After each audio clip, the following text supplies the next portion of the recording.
Welcome to GK facts. Current में जानेंगे video के अंदर। जैसे कि आपको पता ही है कि हमने जो है अपने क्वेश्चनों की एक क्लास स्टार्ट कर रखी है, यानी कि मैं जो है आपको डेली जीके, जीएस और करंट अफेयर के क्वेश्चनों के डोज देता हूं, जो कि टोटल 15 क्वेश्चनों के डोज होते हैं। ठीक है, और ये सभी एग्जाम के लिए आपके इंपॉर्टेंट है।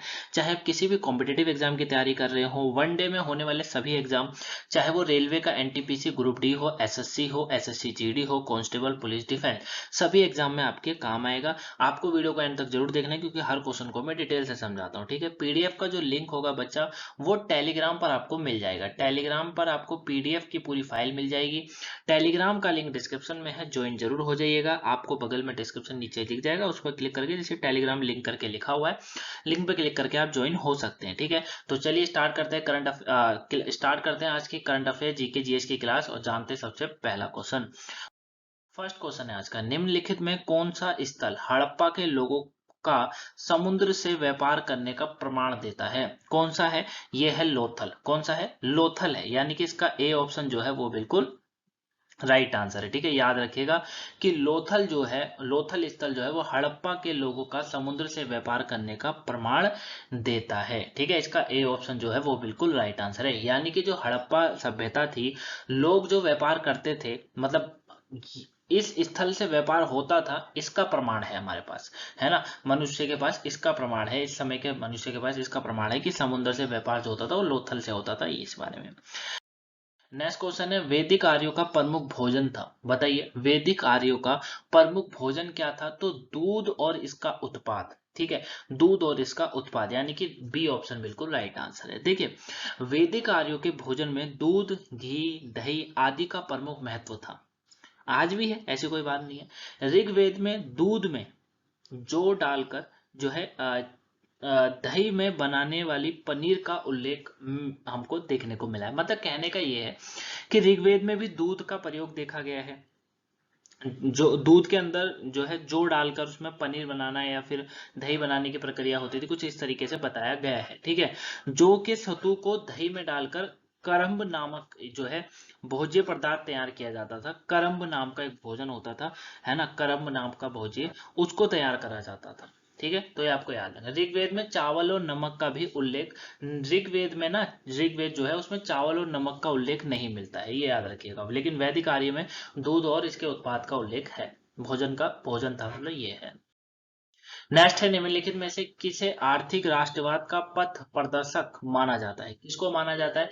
ये माना जाता है आर सिंह दत्त को। किसे? आर सिंह दत्त। आर सिंह दत्त मतलब रमेश चंद्र दत्त। ठीक है, याद रखिएगा, जिन्हें आप इमेज में देख रहे हैं यही है रमेश चंद्र दत्त, और इनको जो है आर्थिक राष्ट्रवाद का पथ प्रदर्शक माना जाता है। ठीक है, इन्होंने जो है the economic history of India नामक पुस्तक भी लिखी हुई है। ये क्वेश्चन बहुत बार एग्जाम में आता है कि the economic history of India नामक पुस्तक किसने लिखी है? तो आर सिंह दत्त ने लिखी है, याद रखिएगा। क्लियर है बच्चा? नेक्स्ट क्वेश्चन की बात करें, देवचंद्र गुप्तम की रचना किसने की है? बताइए, देवी चंद्र गुप्तम की रचना किसने करी है? तो देवी चंद्रम गुप्तम की रचना जो है वो विशाखा दत्त, विशाखा दत्त जो है इन्होंने करी है। ठीक है, याद रखिएगा, देवी चंद्रम गुप्तम की रचना विशाखा दत्त ने करी है। और यह चंद्रगुप्त के विक्रमादित्य द्वारा जो साक राज्य का वध, है ना, वध और निर्बल राम गुप्ता की हत्या और साथ में जो है ध्वसुमिनी से विवाह पर आधारित है। मतलब ये जो देवी चंद्रम गुप्तम जो रचना है, इसमें किस चीज के बारे में बताया गया? तो इसमें जो है, इसमें विक्रमादित्य द्वारा साक राज के वध का, निर्बल रामगुप्त की हत्या का और ध्रुव स्वामिनी से विवाह के बारे में बता रखा है। तो इसका ए ऑप्शन बिल्कुल राइट आंसर है, याद रखिएगा, पूछा जाए तो यही बताइएगा।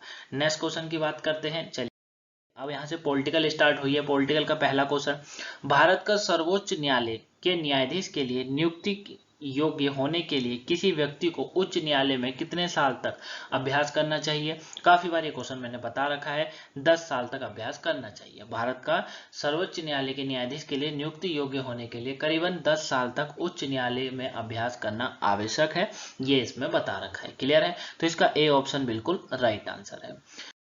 नेक्स्ट क्वेश्चन है, राज्यपाल को हटाने के लिए राष्ट्रपति को किसकी सलाह की आवश्यकता होती है? तो राज्यपाल को हटाने के लिए राष्ट्रपति को किसी की सलाह की आवश्यकता नहीं होती है, इनमें से कोई भी नहीं, यानी कि डी बिल्कुल राइट आंसर है। ठीक है, अगर राष्ट्रपति चाहता है कि वो हटाए तो वो हटा सकता है, क्योंकि राज्यपाल जो होता है ना, जो राज्यपाल होता है, किसी भी राज्य का राज्यपाल जो होता है वो राष्ट्रपति के ही कहने पर कार्य करता है। ठीक है, याद रखिएगा, इसे प्रसाद पर्याप्त कहा जाता है, प्रसाद पर्याप्त करके कहा जाता है। मतलब इसका यही होता है कि मतलब राज्यपाल जो होता है वो राष्ट्रपति के अनुसार कार्य करता है, तो इसी कारण से राज्यपाल को हटाने के लिए राष्ट्रपति को किसी की सलाह की आवश्यकता कभी नहीं पड़ती है। ठीक है, तो इसका डी ऑप्शन बिल्कुल राइट आंसर है, मतलब जब मन करे हटा सकते हैं। नेक्स्ट है, भारत के नियंत्रक और महालेखा परीक्षक के राज्य के लेखाओं संबंधी रिपोर्ट किसके सामने पेश की जाती है। बताइए कि भारत के जो नियंत्रक और महालेखा परीक्षक होते हैं उसकी राज्य के लेखाओं संबंधी रिपोर्ट किसके सामने पेश करी जाती है। तो ये करी जाती है किसके सामने, राज्यपाल के सामने। किसके सामने होती है, राज्यपाल के सामने होती है, बी बिल्कुल राइट आंसर है। ठीक है, भारतीय संविधान का अनुच्छेद 151 के अनुसार भारत का जो नियंत्रक और महालेखा परीक्षक है उसके संघ के जो लेखाओं संबंधी जितनी भी रिपोर्ट होती है वो राष्ट्रपति के समक्ष प्रस्तुत तय की जाएगी, तो उनके संसद से प्रत्येक सदन के समक्ष रखवाई जाती है फिर, है ना। तो इसका बी बिल्कुल जो है ना, तो इसका जो है ना बिल्कुल राइट आंसर है, राज्यपाल के तहत होता है। ठीक है, एक मिनट रुक जाइएगा, है ना, ये मुझे थोड़ा सा यहाँ पर कंफ्यूजन लग रहा है ना।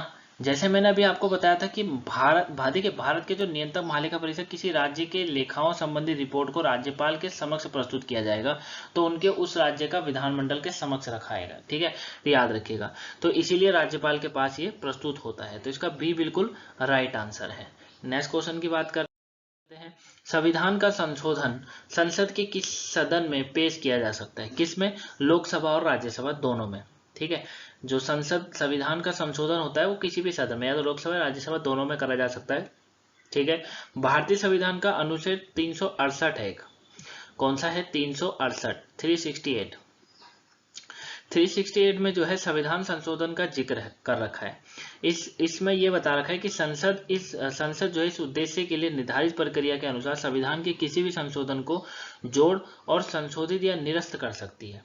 ठीक है, वहीं संविधान के किसी भी सदन में संविधान जो है संशोधन विधेयक पेश किया जा सकता है, या किसी भी राज्य विधायक में संविधान में संशोधन के लिए बिल भी पेश नहीं किया जा सकता, जबकि किसी भी राज्य का विधायिका में संविधान में संशोधन के लिए एक भी बिल पेश नहीं किया जा सकता है। तो इसका सी बिल्कुल राइट आंसर है, याद रखिएगा। नेक्स्ट है शून्य, अब यहाँ से आज साइंस के रखा हुआ है क्वेश्चन, शून्य केल्विन ताप पर शुद्ध अर्धचालक पदार्थ होगा, कौन सा, कुचालक। कुचालक इसका राइट आंसर है। ठीक है, शून्य ताप पर अर्धचालक में कोई मुक्त इलेक्ट्रॉन नहीं होता है, इसी कारण से शून्य ताप पर अर्धचालक एक कुचालक की भांति व्यवहार करता है, ये याद रखिएगा। नेक्स्ट है, किसी कमरे के कोने में सेंट की खुली शीशी रख देने से उसकी खुशबू कमरे में सभी भागों में फैल जाती है, ऐसा किसके कारण होता है। तो ऐसा विसरण के कारण होता है, किसके, विसरण के कारण होता है। कि हम जब, आपने बहुत बार देखा होगा जैसे रूम फ्रेशर आते हैं, बहुत चीजें आती हैं, उसे आप कमरे के कोने पे रखते हैं और उसके कारण क्या होता है, विसरण के कारण होता है, या आप कह सकते हैं कि जो ध्रुव के कण होते हैं उसके कारण वो फैल जाती है। ठीक है, याद रखिएगा। नेक्स्ट क्वेश्चन, नेक्स्ट है, बस के ऊपर डेक पर यात्रियों को इसीलिए खड़ा नहीं होने दिया जाता क्योंकि यात्री गति के जड़त्व में होता है, जड़त्व में होता है। ठीक है, जड़त्व में होता है, यानी कि जड़त्व का नियम आपने सुना होगा, है ना, जिसमें झटका एकदम डायरेक्ट लगता है। तो बस के ऊपर इसीलिए डेक पर यात्रियों को इसीलिए खड़ा नहीं किया जाता क्योंकि यात्री गति के, अगर वो ऊपर बैठेगा तो उसके गति के साथ चल रहा होता है उस समय, इसीलिए ऐसा होता है। क्लियर है, चलिए नेक्स्ट है, एनीनोमीटर क्या मापने का काम आता है, क्या मापने का, पवन का वेग मापने का काम आता है। इसका बी ऑप्शन जो है वो बिल्कुल राइट आंसर है, याद रखिएगा, पवन का वेग मापने के काम आता है। क्लियर, चलिए नेक्स्ट क्वेश्चन की बात करते हैं। करंट अफेयर स्टार्ट है यहाँ से, रेबीज के रोकथाम के बारे में जागरूकता बढ़ाने के लिए विश्व रेबीज दिवस हर वर्ष कब मनाया जाता है, 28 सितंबर को मनाया जाता है, याद रखिएगा। ठीक है, विश्व रेबीज दिवस हर वर्ष 28 सितंबर रेबीज की रोकथाम के बारे में जागरूकता बढ़ाने के लिए मनाया जाता है। ठीक है, नेक्स्ट क्वेश्चन है आज का, किस महान भारतीय अभिनेत्री को वर्ष 2020 के लिए दादा साहिब फाल्के पुरस्कार से सम्मानित किया जाएगा, आशा पारेख। आशा पारेख जो है इनको किया जाएगा। इमेज में आप इन्हें देख सकते हैं। दिल्ली में अभी 68वां राष्ट्रीय फिल्म पुरस्कार वितरण समारोह में 30 सितंबर को राष्ट्रीय श्रीमती द्रौपदी मुर्मू द्वारा आशा पारेख को दादा साहेब फाल्के पुरस्कार से सम्मानित किया जाएगा। नेक्स्ट आज का लास्ट क्वेश्चन है, आईसीसी महिला वनडे खिलाड़ी की रैंकिंग में किस भारतीय महिला क्रिकेट ने 5वें स्थान पर रैंक बनाई है?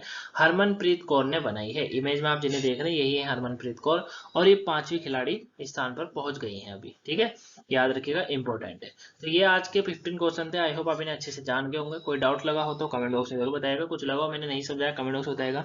मिलेंगे नेक्स्ट वीडियो में, तब तक के लिए thank you for watching. Video को लाइक सब्सक्राइब शेयर करना मत भूलिएगा। सुबह की वोकैबुलरी नहीं देखे तो इसे जरूर देख लीजिएगा। मिलेंगे नेक्स्ट वीडियो में, तब तक के लिए thank you for watching guys, have a nice day, thanks for watching.